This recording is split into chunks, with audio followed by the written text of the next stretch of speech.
Hey, what's up, y'all? Salutations. Knockout news. Gonna give you some news this time. I know it's been a lot of things going on our channel here. You know, almost looking like we some travel channel. I've been there with you from Dubai. Gave you some nice little videos from Pearl Lagoon, Nicaragua. And well, this video right now, we're gonna talk a little bit of international alternative geopolitics in this video here, where I'm gonna talk a little bit about some of the international oppression that Nicaragua is receiving here in 2017. First off, let's talk about NICA Act 2017. Imagine, I mean, you can say about every year that you know, we continue to have a socialist government here in Nicaragua. The United States always puts out this act of almost borderline economical sanctions, trying to oppress the socialist experiment that we are living here in Nicaragua. It's not an experiment because we live it, and a lot of the people, they need the social projects that are intact because of the current Sandinista government here in Nicaragua. You know? So this current NICA Act 2017 is almost 10 times more implemented than every year previous, probably because, well, you know, y'all have a new leader in the United States who represents the far right or the left or whatever, because it really don't matter, because you just had a president too before that had, well, what they say, liberal views, leftist views, and they continue this international pressure of oppression onto Nicaragua and our system of government here, which is a socialist democratic system. We're not a communist country. And well, this trend here in NICA 2017, I'm not quite sure, I'm not gonna say 100% that it's been passed in the United States by your legislators there, your lawmakers, your Congress and your Senate, but it probably has, and it probably will be. What will that really implement to us here in Nicaragua? Not a whole lot, because really right now our economy is based on a lot of the developments that this country has made on its own. Farming, fishing, small industries. We have a lot of trade, not just with the United States, but plenty of other international partners. And it's not that here in Nicaragua, the people don't value, you know, the relationship that we have with the United States. But what people don't like is the history that the United States has tried to interfere in the politics of Nicaragua. And it's really, you know, sad to see too that right now the United States, they don't have any credible political leaders to back here in Nicaragua. You know, the last set of leaders from the Liberal Party were caught red-handed stealing money. You know, they got slapped on the wrist, put in jail, in their house jail. And well, you know, since that time, there's not any political leaders that the United States could lean on to say, well, you know, this is a leader that we sympathize with and we think Nicaragua should have. And who is the United States to tell Nicaragua what leader they should have?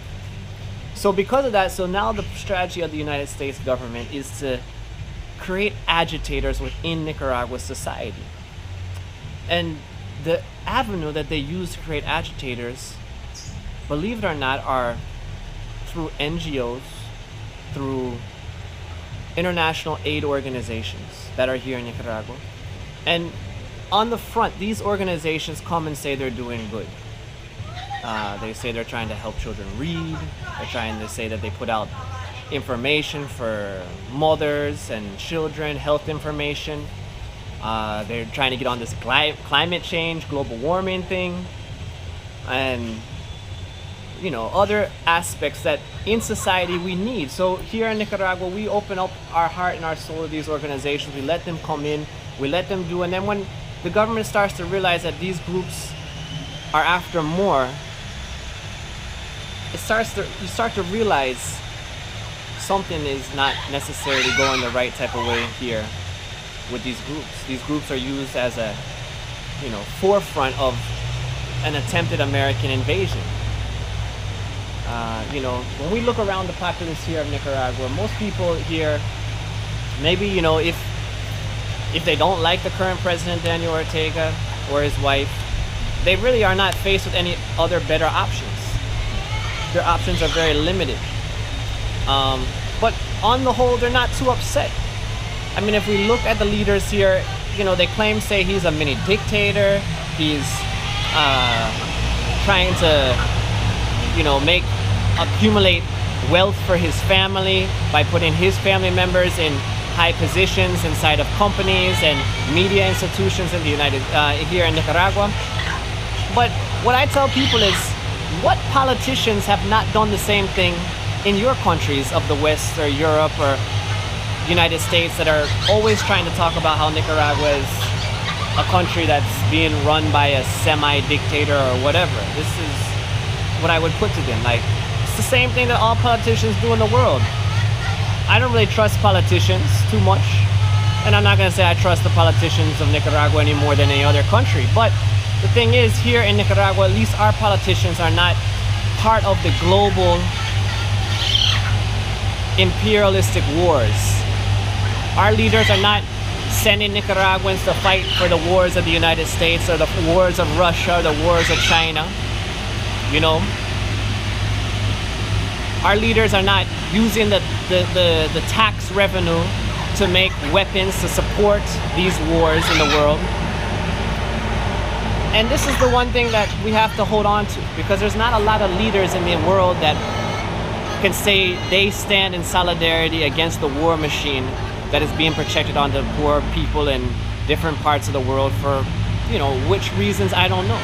Because you can't believe the news or the media to say that the reasons that there's war in Syria, there's war in Africa, such and such, because a lot of these medias are backing the rhetoric or the invasion rhetoric that leads up to countries being invaded by the United States or another Western power. So, gosh, man, I don't know if this video is going to be so good with all of that noise in the background. We'll see how it comes out.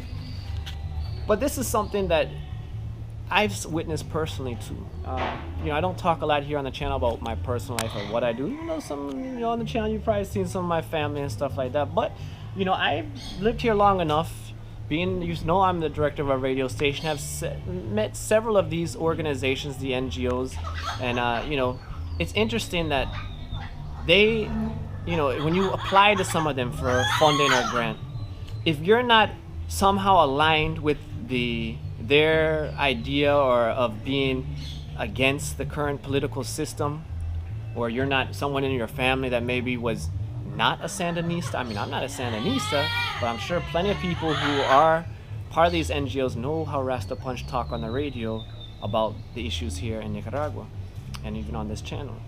So because of that, you know, and then if you have a really great idea that is a really benefit in society, you ask them for some money, the first thing that they, you know, respond to you is that, well, we think that, like for example, the other day, we had a project that we put to a unnamed aid organization here in Nicaragua.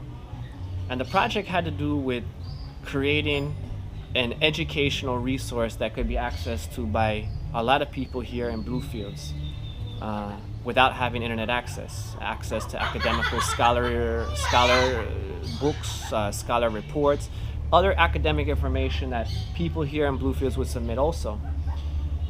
And they straight up rejected it. They said that they're looking for people that are going to come up with innovative ideas and technology to help people exercise their rights. You know, what better way to help people exercise their rights except giving them education? Giving them the right to make up in their mind whether they agree with the imperialistic plans of the United States or they disagree with the current political situation of Nicaragua. It's really funny too that sometimes even in some of these smaller communities that I've lived in, Per Lagoon and other places, you have some people that are like street preachers that I've witnessed are on the street preaching about how, oh, well, you know, here on the Caribbean coast, we want to be free and we want to be our former Mosquita. Many people know in history, or maybe you don't know, that here the Caribbean coast of Nicaragua has only been part of Nicaragua for about 100 or so years. We used to be the Mosquita. And I have no problem against the autonomy movement, and I, you know, agree with their pursuit to their destiny. But their rhetoric always ends with, we need the help of the United States government. We need the United States to come and help us gain our autonomy or help us to gain our freedom. this is the wrong type of rhetoric. Because the United States will never come to Nicaragua and help you be freer than already how free we are, which is pretty daggone free, if I must say. I mean, these street preachers aren't being locked up and put into jail. The political parties that are against the government are not being thrown in jail. They're not being oppressed. They're given an equal stance in all of the different political institutions. And in fact, here on the Caribbean coast, it's almost undemocratic because, for example, no matter how much the population votes Sandinista, always someone in the government has to be represented by Yatma, which is a indigenous people's political party, because even if they don't get the vote, they still have to be in there. And still this government recognizes that. So this type of rhetoric and thinking that the United States is going to come help Nicaragua in some type of way is wrong. And we really don't need that help. I mean, we live here in a place that's free from the corporate media. We're not being, every day when we turn our TVs, being shoved down our throat, the